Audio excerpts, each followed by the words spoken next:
los aviones y duelen los oídos.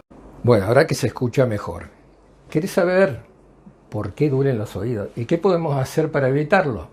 Bueno, si bien volar es hermoso, tanto para los pilotos como para los que viajamos por una situación de placer, y más si es que vamos a visitar a alguien a quien amamos, hay que tener en cuenta que el oído humano es muy sensible a los cambios de altura y de presión de aire. Y esto indudablemente sucede en el despegue y más en el aterrizaje, donde estos cambios son más rápidos.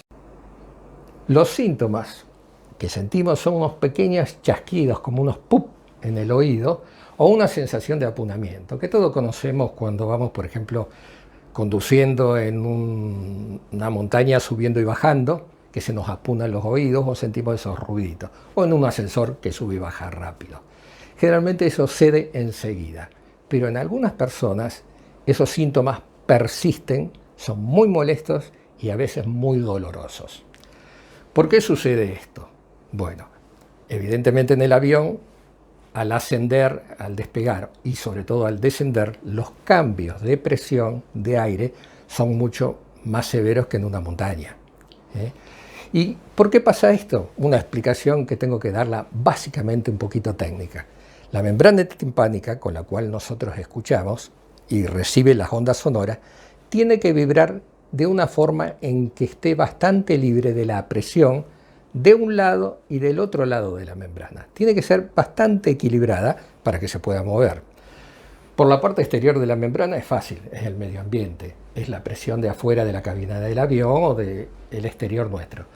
Pero del otro lado de la membrana, de la parte interna que da al oído medio, que está en el cráneo, en el hueso, uno dice, ¿cómo? ¿Hay aire también ahí? Sí, en el oído medio también hay aire, que compensa el aire que viene del otro lado de la membrana timpánica, para que quede equilibrado. Y ese aire que entra dentro del oído medio en nuestro cráneo, y para que esté equilibrado, entra por un tubito muy chiquitito que está justo detrás de la nariz y que se llama trompa de Eustaquio. Cada vez que nosotros tragamos, traguen, ¿sienten el ruidito? Cada vez que nosotros tragamos entra una burbujita muy chiquitita de aire que va compensando la cantidad de aire y de presión de aire que existe en el exterior, para que el tímpano se mueva bien. Entonces, si ese es el mecanismo para que el tímpano se mueva bien, y cuando las presiones no están equilibradas, el dolor aumenta o sentimos esas sensaciones feas, ¿qué podemos hacer para evitarlo? ¿Sería entonces? Voy a hacerlo más corto porque lo expliqué muy largo. ¿Qué podemos hacer para evitarlo? Es muy simple. Si el aire entra cada vez que tragamos, ¿qué tenemos que hacer? Tragar más seguido. Lo que pasa es que normalmente eso no lo hace uno, y menos los chicos. Entonces, nosotros lo que podemos hacer es llevar una cajita de chicles. ¿Para qué? Para masticar continuamente, pero no porque el masticar haga que entre aire, porque el masticar hace que larguemos más saliva, y al largar más saliva, segregar más saliva, tragamos más seguida. Entonces la trompa se abre y cierra y va metiendo aire. En los chicos, como no podemos explicar eso, lo que podemos hacer, bueno, los chiquititos más o menos pueden masticar chicle, pero a los otros chicos más infantes se les puede dar agua en sorbitos, en esos vasitos vertederos, y en los muy chiquititos, un chupete, que si bien los otorrinos no lo indicamos, pero bueno, en este caso sí. Lo que no recomiendo, que hace mucha gente, es lo que se llama maniobra de Valsalva, pero es eso de taparse la nariz y soplar. Lo que pasa que... ¿Y por qué no?